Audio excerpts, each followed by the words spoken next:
So, I've been thinking about the change of the seasons.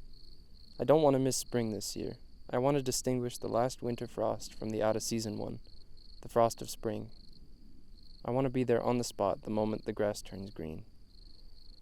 I always miss this radical revolution. I see it the next day from a window, the yard so suddenly green and lush I could envy Nebuchadnezzar down on all fours eating grass. This year I want to stick a net into time and say now, as men plant flags on the ice and snow and say here. But it occurred to me that I could no more catch spring by the tip of the tail than I could untie the apparent knot in the snakeskin. There are no edges to grasp. Both are continuous loops. I wonder how long it would take you to notice the regular recurrence of the seasons if you were the first man on Earth. What would it be like to live in open-ended time broken only by days and nights? You could say, it's cold again. It was cold before.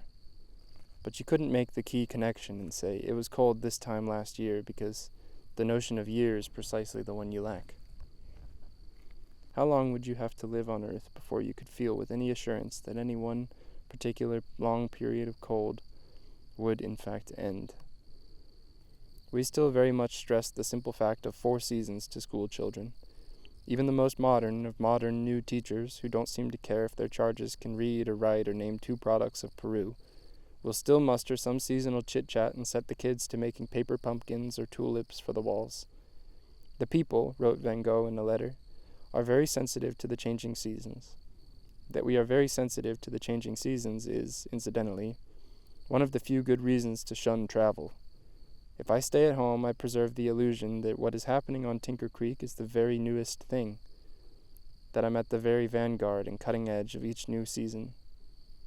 I don't want the same season twice in a row.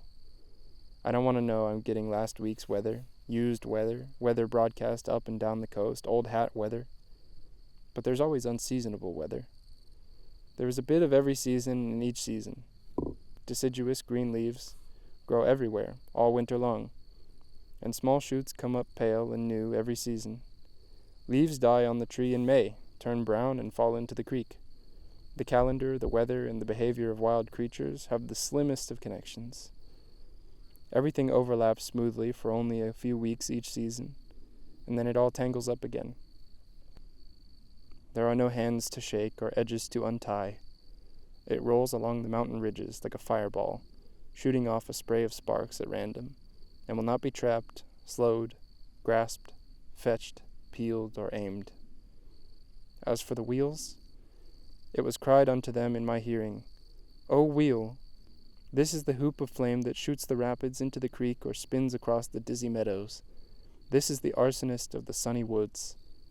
Catch it if you can. Caught it.